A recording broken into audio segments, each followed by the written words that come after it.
Hello, loyal viewers of Marathi Care Channel. Today, we will delve into the latest updates on the mysterious disappearance of Flight MH370. A plane, similar in size to the missing MH370, has been spotted in the Cambodian jungle.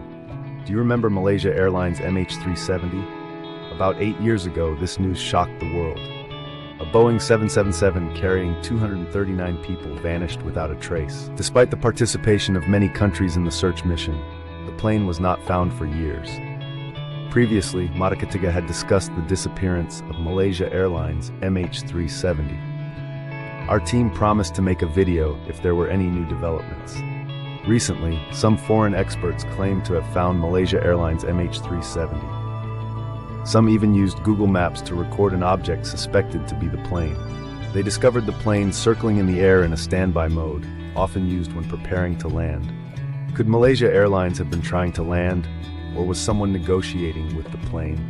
How could such an advanced Boeing 777 disappear in the modern era filled with satellites? Or could someone be hiding the real facts? Let's explore the mystery of Malaysia Airlines MH370 together. Paul Weeks, on the night of March 7, 2014, Kuala Lumpur International Airport was operating as usual. An engineer named Paul Weeks, with a heavy heart, said goodbye to his wife and children. He was a devoted and responsible father. Since the birth of his sons, he had always been a good father, even promising to take his kids to the park every day. However, more than a month ago, he received a notification from his company asking him to go to Mongolia for a business trip for 4 weeks. Initially, he hesitated, as he had never traveled far since his children were born. But after considering it for a while, he saw this business trip as a rare opportunity that could lead to a promotion, providing a better life for his family. Paul happily accepted the job.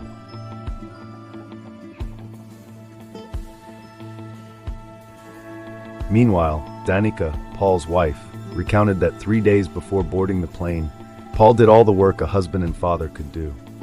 He took his 2 sons, aged 3 and 1, to the zoo, hosted a family dinner, invited neighbors and parents to enjoy a moment together, and even formed a band with his children. That morning, everything seemed normal, except that on the way to the airport, Paul suddenly entrusted 2 boxes to Danica and said, "If I don't come back, please give my wedding ring to our first son when he gets married, and to our second son when he marries."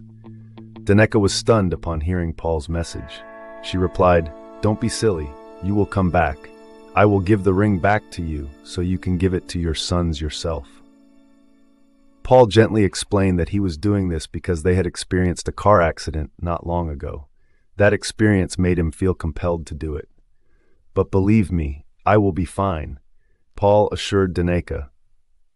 Paul said goodbye to his wife and children in a happy mood. Danica kept thinking, Paul is just on a business trip and will be back in 4 weeks. But who would have thought that it would be the last time she saw her husband? Kuala Lumpur International Airport. Kuala Lumpur International Airport is the largest airport in Malaysia. Despite being opened during the Asian financial crisis, it remains an essential transportation terminal on international routes due to its strategic geographical location. In 2013, its annual passenger volume even set a record of 47 million tourists. Therefore, although Paul's plane took off in the middle of the night, the airport was still brightly lit. The flight he boarded, MH370, was a scheduled Malaysia Airlines flight that operated daily between Kuala Lumpur International Airport, Malaysia, and Beijing International Airport, China.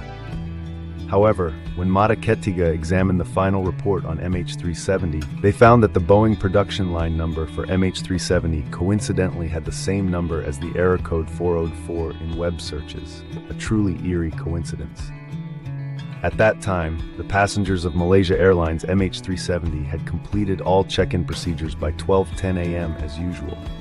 MH370 was piloted by Captain Zahari Ahmad Shah and co-pilot Fariq Abdul Hamid. They were skilled pilots at Malaysia Airlines. Captain Zahari was one of Malaysia Airlines' veteran captains with a total flying time of 18,365 hours, while co-pilot Fariq had a considerable flying time of around 2,763 hours. This was his last flight as a co-pilot. After this, he would become a captain.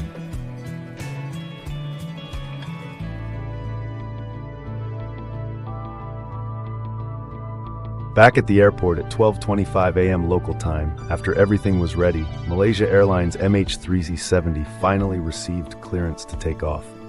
Kuala Lumpur International Airport staff. 370, runway 32 on the right is ready. You may take off. Good night. Ready. MH370 taking off now, thank you. After waiting for a long time, the plane took off at 12:42 am. A few minutes later, the plane smoothly climbed to a cruising altitude of 35,000 feet. Seeing the flight proceeding smoothly, Kuala Lumpur Tower requested MH370 to contact Ho Chi Minh City Air Traffic Control, who would take over the next phase of air guidance. Kuala Lumpur International Airport staff. MH370, please contact Ho Chi Minh City Air Traffic Control. Good night. Captain, good night. Malaysia Airlines MH370. Strangely, this good night turned out to be the last contact from Malaysia Airlines MH370. The plane lost contact.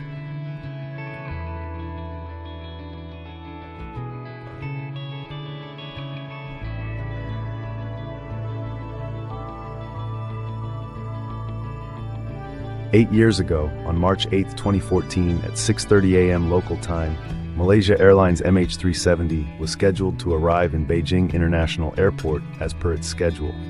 However, the families waiting to pick up passengers at the airport hadn't received any arrivals. Maybe the plane was delayed, thought the families, hoping for the best. But the more heartbreaking news came an hour later, at 7:24 a.m., when Malaysia Airlines announced to the media that MH370 had lost contact. At that time, almost all the passengers' families learned of the news from the media. But this wasn't the most peculiar part. 40 minutes after the plane took off, it was already out of contact. However, Malaysia Airlines delayed more than 6 hours before announcing the news. But that wasn't the most crucial part. The most important thing at that moment was to send officials for a search and rescue mission as soon as possible.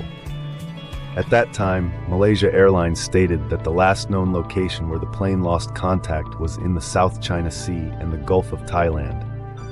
So the search and rescue teams were dispatched there. Please stay calm, announced Malaysia Airlines. However, strangely, when the search and rescue team arrived at the designated location, they didn't see anything unusual. The entire Gulf of Thailand appeared calm. Mike Glenn, a pilot flying another plane at that time, also told the media that around 1:21 a.m. that day, when Malaysia Airlines MH370 disappeared, he was also flying through the same airspace. He wasn't sure if a plane had just crashed in that area because there were many fishing boats. When I flew over there, it wasn't possible for the plane to crash without anyone noticing, said Captain Mike. Later, it was confirmed that the captain's assessment was indeed correct because after MH370 disappeared, the plane had turned back and flown in another direction.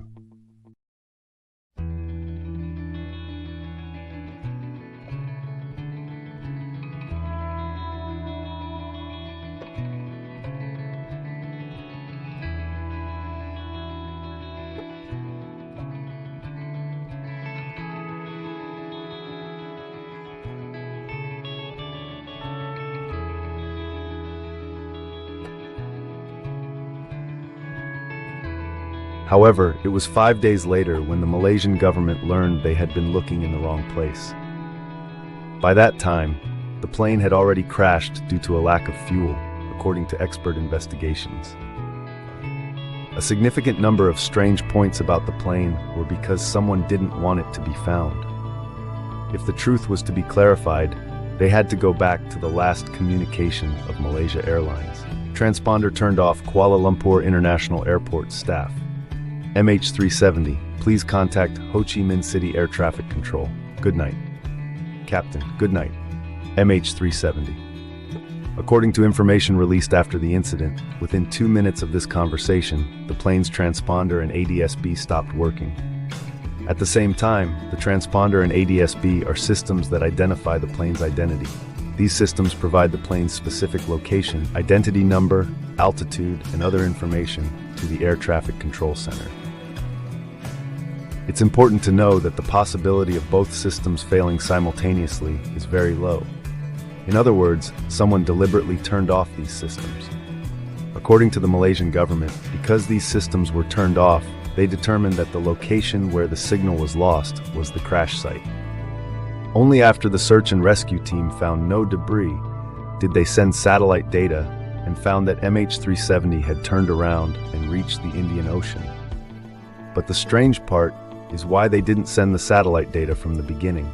What's even stranger, an unnamed pilot said that if the transponder and ADS-B were turned off, the plane could still be seen flying on the radar, but it would only appear as a dot without showing its flight number. If other planes on the radar showed their identities, wouldn't it be concluded that the unidentified plane was Malaysia Airlines MH370? If so, the search and rescue team shouldn't have been searching the South China Sea and Gulf of Thailand because, according to the Malaysian government, their military radar detected that dot from the beginning. Until 2:22 a.m., the Malaysian government couldn't continue tracking MH370 because it was beyond the military radar range. Essentially, the last radar position showed MH370 was in the Strait of